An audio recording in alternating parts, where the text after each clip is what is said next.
speaking of TG Carr, because of them, we get to, I know you were there live, but we get to enjoy some of the big games, and we look forward to so many matches coming up, which we'll go through next week in our preview show on Sports Stars Football. But Dublin against Meath. Dublin, the Leinster football champions, 1-7 to 1-5.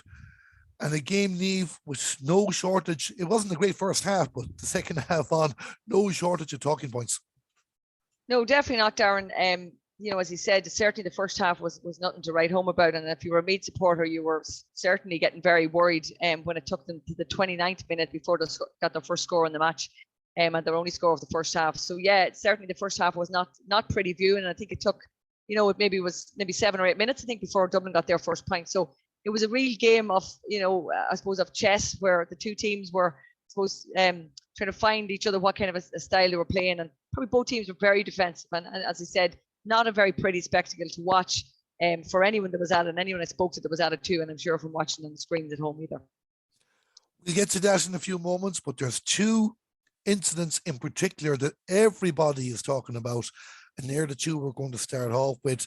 Meath, after being 5 points to 1 down at halftime, got themselves back into the game, got their noses in front by 1-4 to 6 points, an excellent point from Vicky Wall. And then there was the penalty. Maura O'Shaughnessy, adjudged to have committed a foot block and received a yellow card when Nicole Owens was about to pull the trigger, and Hannah Tyrrell dispatching, a well-placed penalty. I thought Monica McGurk might have done more with it, but a well-placed penalty to give Dublin a 2-point advantage to prove to be enough. Your initial thoughts on the incident? Yeah, so I suppose, obviously seeing it live, Darren, your initial thought is, in fairness, there's a bit of a scramble around the goals. There's a lot of Meath players. Someone's taking a shot. At that stage, as you said, Meath had gone ahead for the first time in the match, and they were 1-4 to, maybe not the first time, but they were ahead at that stage, 1-4 to 6 points at that incident. And, as it kind of came against the run of play, it was a high ball. I think it was Jennifer Dunn, someone kicked the ball in, won by Hannah Tyrrell. It was, as I said, my initial thought was, okay, it looks like it's a bit of a scramble, not very hard to work out. The referee blows his whistle immediately, but he makes no indication as to what he's given, and he goes straight in to speak to his umpires. When it was a couple of minutes, obviously Maura O'Shaughnessy got injured in the tackle as well, so she was down and she was being treated. Looking at it back, and I've looked back at it a few times, it's a harsh one. She did, yes, her foot was there, but I think it was more like she stepped across to tackle with her hand, because her hand was clearly going in for the ball as well, or going in to tackle with her hand. Her foot just came across, and it's the touch. I suppose it's the interpretation again. We talk about the inconsistency in referee at times, but I think Meath people are very aggrieved by it, and the players at the time. But I suppose what the referee and umpire saw, it looked like her foot, did make contact with the player's foot as well. So it's a tough one now, and I mean, it obviously, as I said, it came and it ended up being a massive turning point in the match. Yeah, as you said, watching it live, I had to have a few goals of this to try and work it out. And I suppose it all comes down to, at the end of the day, do you feel Nicole Owens had control of the ball, which I think she did. I thought a yellow card was very harsh, because in Maura O'Shaughnessy's defence, that instinctive action, the ball looks a bit loose. Now it's down on the ground and Nicole Owens is about to pull the trigger. And again, it comes down to the interpretation. As you said, did the referee judge that Nicole Owens was in control of the ball, which obviously he did. And he was well positioned now to look at this before going in to talk to his umpire. Whatever about giving the penalty, okay? Whatever about giving the penalty, I thought common sense. It wasn't the yellow card offence. Like, we can get technical, and somebody here could be sending us messages saying the rule book states this and all that. She did put the foot out, but she put that foot out in the instinct when the ball looked loose. Now, that would be when Nicole Owens was about to pull the trigger, I would feel. Give the penalty, give the foul, fair enough. But I mean, like, it spoiled Meath's momentum. And like, we've been critical of Meath sometimes, roughing it up a little bit, like, what I mean? But, you want your footballers to be instinctive, to go for the ball. And so I have no issue with the penalty myself personally, but I just didn't think it merited a yellow card. If it looked a clear, deliberate foot block, if she looked like she knew what she was doing, I'd say fair enough. But Maura O'Shaughnessy didn't realise she was putting in a foot block. She just saw that ball, split second. You know yourself from playing Niamh, only a split second to think of this, not even a split second. the ball's there, you're going to try and get it. And she put the foot out to get it, just unfortunately for her. And she did give the referee a decision to make now, in fairness. Like, we don't want to be, and in fairness, like Jonathan Murphy, he doesn't get the benefit of having 15 looks of it like I did. He made a decision, but unless you're 100% certain on that, I don't think the yellow card is merited. Yeah, well, I'm not sure. I mean, I probably should have looked up the rule, Darren. There probably is something in a rule where a personal foul like that, if you're given it for that reason, for a foot block, then it probably, you know, and it's the sort of last man back, you know, a penalty is given for it. It nearly has to be a sin bin. You see that with goalkeepers when they pull down someone, or, you know, and it's, you know, the last man attack or last person back attack sort of, or last gasp defense, I suppose. You do see it where when they give the penalty, they also give the sin bin as well. So I don't know, there probably is a rule in the book, but still, it did seem harsh. You know, I suppose everything that around those minutes, I think it was 13 minutes and 52 seconds left on the clock at the very moment that Mora got, you know, Hannah was stepping up for the free, or sorry, Hannah was stepping up to take the penalty and Mora was being sin binned. You know, so it was a very vital stage in the match, as you said, and it ended up effectively had was a turning point in the game and was the win in the game for Dublin. Yeah, again, I do respect there could be a technical rule there as well. And like, I've already explained, I'm not trying to go with the referee in this too, but I just can't accept that both the referee and the umpire were both 100% certain this was a foot block, because it's grand when you get the different camera angles looking at it, and technically it was, and more shocking. So you put your foot out in football, you're asking for trouble anyway. I just thought, you know what, give the penalty, and maybe that's just me wanting to keep everyone happy. Give the penalty, but not the yellow card. I just thought the yellow card, it was a significant moment, and I know we're going to be talking about another one in a bit. It was a significant moment in the game, and I thought she was hard done by, even if I have to accept the referee had to make an instinctive decision. Yeah, definitely. And I mean, it was, I mean, when, you know, at that stage of the game, you know, the game was in the balance, and, you know, to lose their very influential midfielder at that stage of the game was a big turning point. And, you know, obviously, effectively, the goal was scored. But yeah, you know, they were down to 14 players then, and you could visibly see the Dublin tails were up, and, you know, that Meath was struggling then, you know, to try and, with the player down, to try and get their hand on the ball then after that. Yeah, it sucked out Meath's momentum in the third quarter, and like they only added a point afterwards. A lot of it their own doing as well when we get back to the first half, but of course there was a second incident that everybody's talking about. And the more I look at it, I just can't fathom it in all bits and bobs. But we're talking about Vicky Wall offloading the ball, going on a run, running into Lindsay Davey. Now, Lindsay does move slightly in the way, but was it accidental? Could Vicky have avoided her as well? There was afters set between the two of them. And it just goes to show how hot and heated this rivalry is getting. Yeah, very much so, Darren. You know, again, I suppose when you're watching the game live, you know, as you said, Vicky kicked the ball on, and she was going on for, you know, to follow up, to, you know, to help support the kick. And, you know, you sort of, when you're watching it, you know, when you're at the game and watching it live, you're following the ball, and you might see, but at the corner of my eye where I was sitting, you know, I saw a bit of an incident, and my niece Dion was with the game, and she was like, "Oh God, something just have to happen there." So I suppose at the moment I didn't see, exactly what happened. I see two Dublin players on the ground, and I see Vicky, as you said, step over them, and definitely there was verbals between her and the Dublin player, in Lindsay Davey, and Kate McDade, who had followed her all day, wasn't far away from the incident as well. You know what? Probably the most frustrating part of it is that happened very, very much in front of the linesperson's eyes. And the play continued. You know, Meath's attack was slow to build up. The ball eventually was kicked, I think, by Emma Duggan or someone. It was Emma Duggan into Ciara Tran's hands. That evidently made Dublin build an attack. They built an attack, went to the other side of the field, and a point from Niamh Kindlon, which was effectively the last point of the game. And it was only then that the linesperson brought it to the attention of the referee. And it was after that. So it took nearly, like I was thinking, looking at this thing back, I think it took nearly a minute, well over a minute before the incident happened to the referee speaking to Vicky Wall over it. Yeah, I'd seen them having a conversation, because actually when it happened, I had no idea what was going on. I just knew Vicky was arguing with the official, and, you know, we know Vicky often goes in for these 50-50s as well, and sometimes can land her in trouble, and kind of going, what did she do? But when you look back in it, like, it depends again what camera angle you're looking at. I mean, yes, we have the benefit of that. Like, there's some angles that don't look good for Vicky Wall, but the majority of them, I don't want to say don't look good for Lindsay Davey, but there would be no sense in Vicky Wall deliberately running into a Dublin player, because they were in possession of the ball at the time.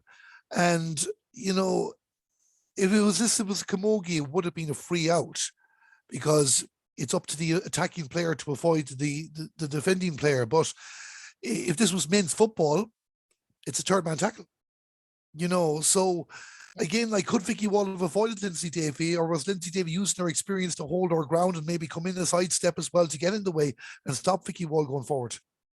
Yeah, no, I think Lindsay Davey, to be honest, like, Lindsay Davey's a very experienced player. I think she knew exactly what she was doing. She was stepping in front of the run, to stop or slow down Vicky's run. And there's no doubt she knew what it was. But my point of it was that I felt that it happened in front of the lines person. They are, mic'd up to the referees.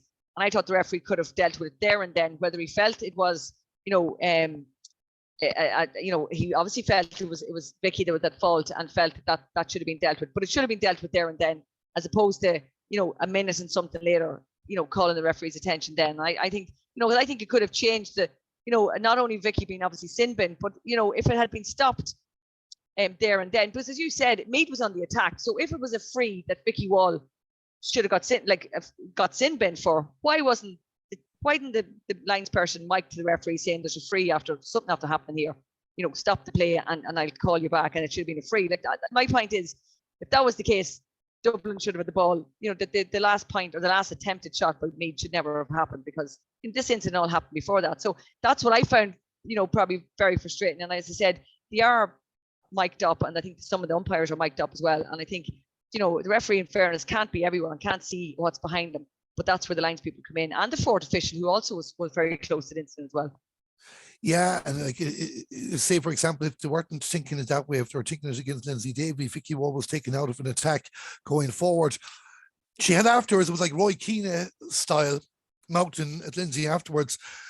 We were talking to someone in Newbridge on Sunday, and they reckoned he was at the game as well, and reckoned that Vicky was getting pushed and shoved the whole way through. You mentioned Kate McDade was marking her after Jennifer Dunn at the start too. Was she singled out for treatment, Vicky Wall, over the course of the hour, do you feel? Yeah, well, I suppose this comes with the territory now. You're All Ireland champions, Darren. The two big names, and I mean Emma Duggan as well. We speak about her in a moment. The two big players, the two big names on the Meath side. Obviously, as any team that's going to play them, they're going to be the earmarked players. They're going to be the players that you set up someone to do a marking job on them. And I suppose we talked about the few incidents that happened in Parnell Park that night, that involved Vicky, and maybe she could have been sin bin then, and maybe that goal mightn't have happened. That from that the attack or the goal that Emma Duggan scored in Parnell that night. So maybe there was a little bit of incidents coming out of that. Maybe, like we talked about, this rivalry. Clearly, there's a rivalry between the players now too. There's obviously there's a Meath Dublin rivalry that goes back decades. But it's now coming into the ladies' game, and you probably feel, that Vicky's going to be the marked person, and I mean, in part of that's going to mean that they're going to be, she's going to get frustrated by that, and I think she did get frustrated, because barring that one run she had in the second half, she didn't get on enough ball for me. Then I think there was an element of frustration in her game as well towards the end. Yeah, the verbals at the end there as well, and she was letting Lindsay Davey know what she thought, and Lindsay had her hand up as well. Was it a yellow card, regardless what we interpret this for either player? Yeah, to be honest, I think the initial tackle was should have been a free to Vicky, but I think what she did after, maybe like give her the yellow card effectively. Like, I think it was more her verbals and the way I would have felt, the way she stepped over Lindsay, and I don't mean she kicked out, but the way she was like, she sort of threw her foot out in front of her, as much as say, like, get off me, sort of thing. And I think it was more that I felt, even when the lines person spoke to the referee, it was nearly that she was describing, as opposed to what happened in the lead up to, the lead up to Lindsay and Kate McDade being on the ground. You mentioned Emma Duggan as well. The TG car cameras focused on Emma Duggan and Vicky Wall beside each other during the acceptance speech from Niamh Collins and Carla Rowe. And you could tell from the two Meath players' reactions when, I don't know, the Niamh or Carla talking at the time, but thanking Meath for a competitive game, that they weren't having this. And I even text you on Saturday, kind of going, this is like Finger Ferguson building up. I haven't got to the managers yet. I'll get to them in a second.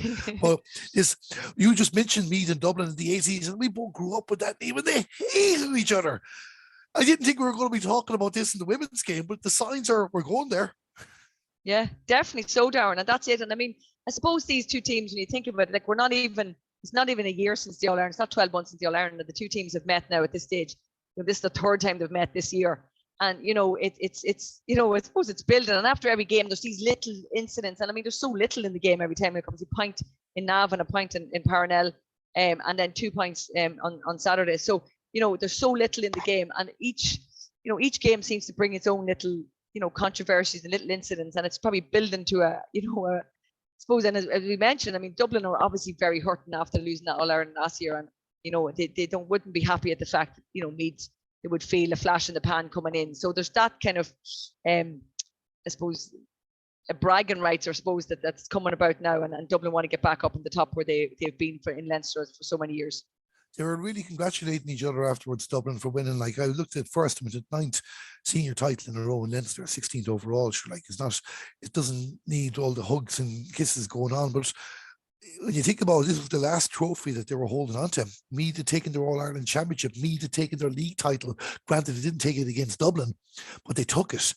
So Dublin needed to hold on to this. If anything, like, both teams are going into the All-Ireland series, but if anything, Dublin needed this win that little bit more.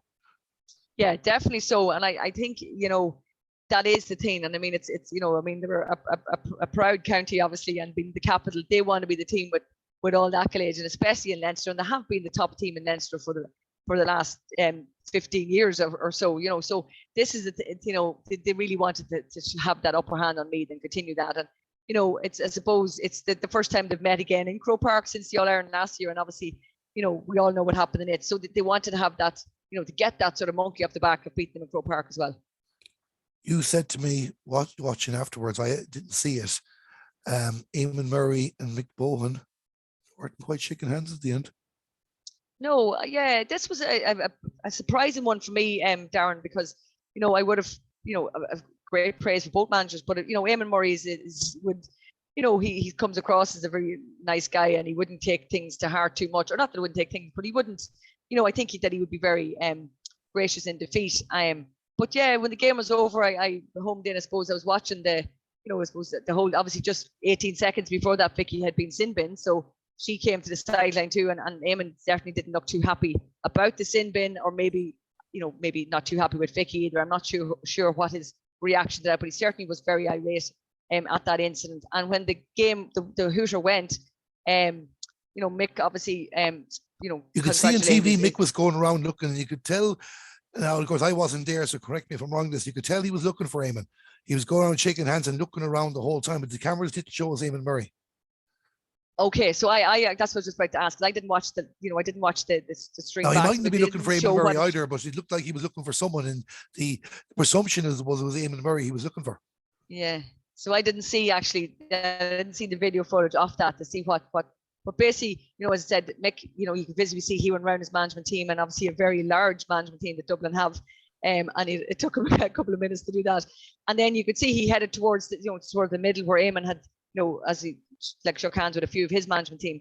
And he went towards, Mick came towards him, and Eamon was like, put his hands up and was like, no, as if like, no, I'm not shaking. Now, it's not as if Mick was right over beside him and his hand was out and did that. They were coming towards each other. There might have been a fourth official in between them, as in just, with a few people's bodies just in the way. Mick was coming over with his hand out, and Eamon put his hands up, shook his hands and said, no, not shaking hands. So we turned away, and I watched them then after that because I was really surprised. He went out, he shook hands with all his own team, and there was a Dublin selector that happened to be out congratulating his players, and he shook hands with him. So I don't know what's going on between him and Mick. He visibly shook hands with a few of the Dublin girls. I saw him speaking to Sinead Goldrick and a few of them. So, he didn't seem annoyed with the Dublin players. So whatever, maybe there was something going on during the week with Mick and him. He didn't seem too happy with Mick after the game. Yeah, and of course, it could have been just that initial emotion after seeing Vicky Wall go off and them losing the game as well. Like, if you look at social media, you don't have to guess who's from Dublin, who's from Meath. There's some people on about the refereeing was terrible and Meath were done out, and the referee wasn't given frees against Dublin. Mick Bohan was happy enough with the referee's performance when talking to We Are Dublin GA and some of the media afterwards. He did make one point, but he's been making this point for the last couple of years about different matches. He says, if you're given a set of rules, you train to those rules. If they are then implemented differently, it's almost impossible. Now, the referee did give 28 frees against Dublin as opposed to 10 Meath, so it's not as though he wasn't punishing Dublin for any infringements. He thought as well. Like, I suppose, before I move away from it altogether, what was your overall feeling on the referee's performance? Yeah, well, I didn't have a major problem with him, to be honest, Darren. Obviously, I'm completely neutral watching the game. So, I didn't think he was very harsh on either teams. Yes, there was a few frees, in every game you'd see that where there was frees that you're like, God, that's a bit soft, or, God, I thought that should have been a free. There was a few of them instances, but nothing, in my opinion, nothing that was massively, had a massive effect on the game. I thought, I would have felt that Dublin had a game plan. They showed massive intensity and massive hunger, and they were just, they just ground out the victory. There was nothing pretty about the game. As I said, it was a hard game to watch, and there was nothing, exciting about it, or nothing to write home about. But it was an intriguing game to watch. But as I said, I just felt over the hour Dublin were the better team and deserved to win. They were indeed. I actually didn't mind the referee's performance either. Bar the 2 yellow cards, I thought both of them were wrong. But moving on from that, because many times we talk here about Meath or teams in general, and I talk about my love of chess and what you call it, like I love the tactical side of it and the thinking side of it. Niamh, I was watching this game in my car in Fermoy on the way to commentating the Camogie match Saturday, and I was bored on my tree for the first half. It was terrible. I think you used the word terrible. I'm just quoting you now as well. 5 points to 1. Meath were more defensive than usual. Yes, they did try to break a couple of times. In fairness to Vicky Wall, she was the one driving and trying to get them going. But Dublin were patient. And I admired that about Dublin. If anything, the one fault you could put at Dublin, the times they tried to walk the ball into the goal, and when they did decide to have a stab at hitting a few points, they hit some sweet scores. Like Nicole Owens was great in the early stages. Kate Sullivan got a couple of points. Lindsay Davey, you were telling me about, Hannah Tyrrell as well. They built up their 4-point advantage. And I feel the way Meath were playing in the first half, if Dublin were that bit more assertive now, yes, they were right to be patient. And in fairness to Mick Bowen said afterwards, if you throw in too much, you get caught the other end. They're trying to get that balance to deal with Meath. And a few little tunes there, they could have wrapped this game up at halftime. They really could have, Darren. That is so true. And like definitely, the 5 points that Dublin had scored in the first half, they could have had 2 or 3 goals in that. Like, and they definitely, I couldn't understand that part. You mentioned Lindsay Davies' point, probably the only point. I think Hannah Terry got one.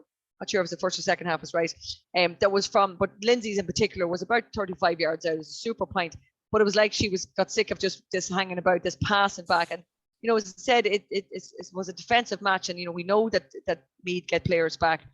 But at times when Dublin did break the line and got into scoring positions, they overpassed it and effectively lost a load of, give the ball away very cheaply. And, I suppose it was lucky they had bodies back that could, contend with Meath's attack. Or maybe Meath's attack was a bit slow at getting up than normal. And, certainly that if only for them, little hands in and those little mistakes, Dublin could have been outside at half time.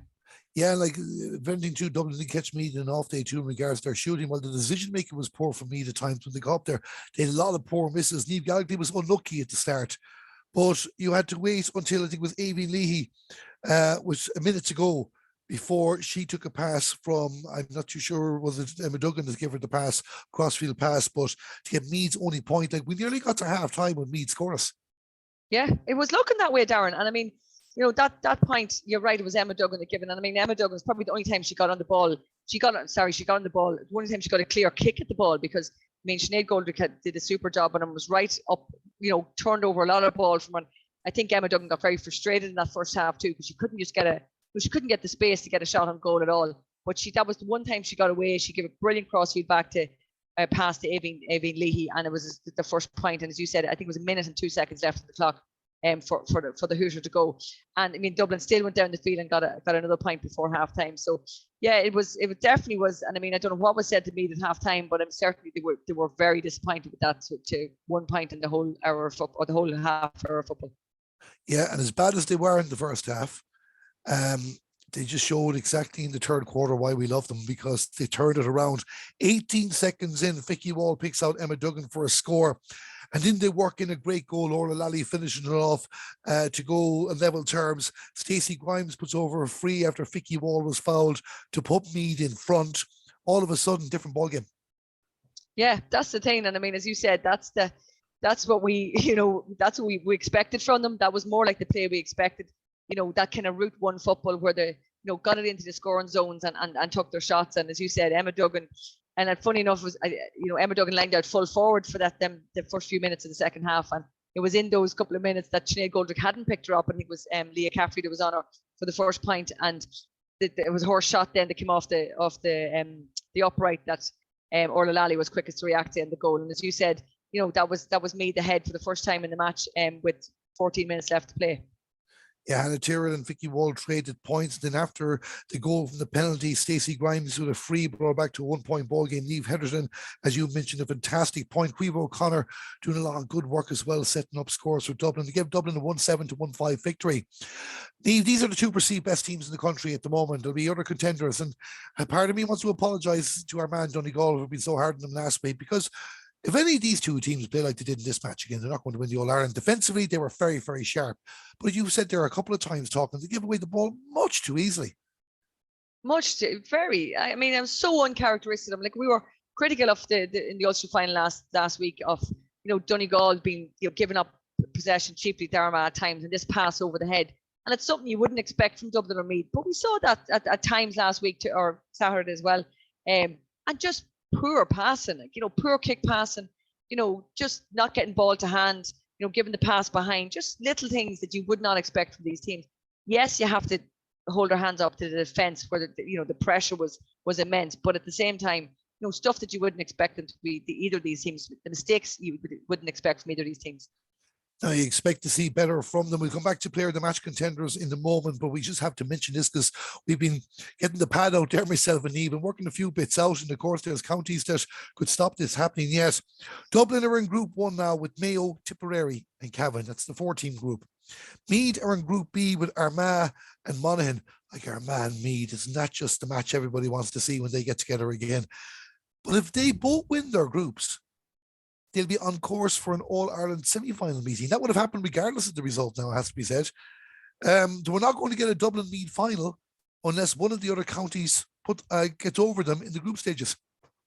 Yeah, so, yeah, Darren, it's left a very interesting, set up now for a potential semi-final. I suppose it's again, we did feel that these teams could meet again. We've obviously, as we said, 3 times this year already, and it's looking like we hope they'd meet again at some stage, and now it's going to be in a semi-final. So yeah, it's going to be an interesting. I suppose there's a lot of football we played before that, but it'll certainly leave very interesting, especially after all that happened last Saturday. It's going to leave a very interesting setup for semi-final, potential semi-final. Yeah, Michael Moyles and Ronan Murphy are going. We'll see about that. And of course, Dublin against Mayo, Armagh against Meath. They're going to be 2 intriguing matches for different reasons. Armagh will feel the Meath did what they should have done. Mayo just don't seem to be able to function when they go up against Dublin. And if they can, who knows what they could do in that game. Before we wrap up the chat on the live match, Niamh, the player of the match for TG Carr was Sinead Goldrick. I have to say she was my player of the match. You can tell us if you agree with that as well, but we did promise our listeners they could have a say in who's the player of the match. So first things first, is Sinead Goldrick your player of the match? Is she in your 4? And who are your 4?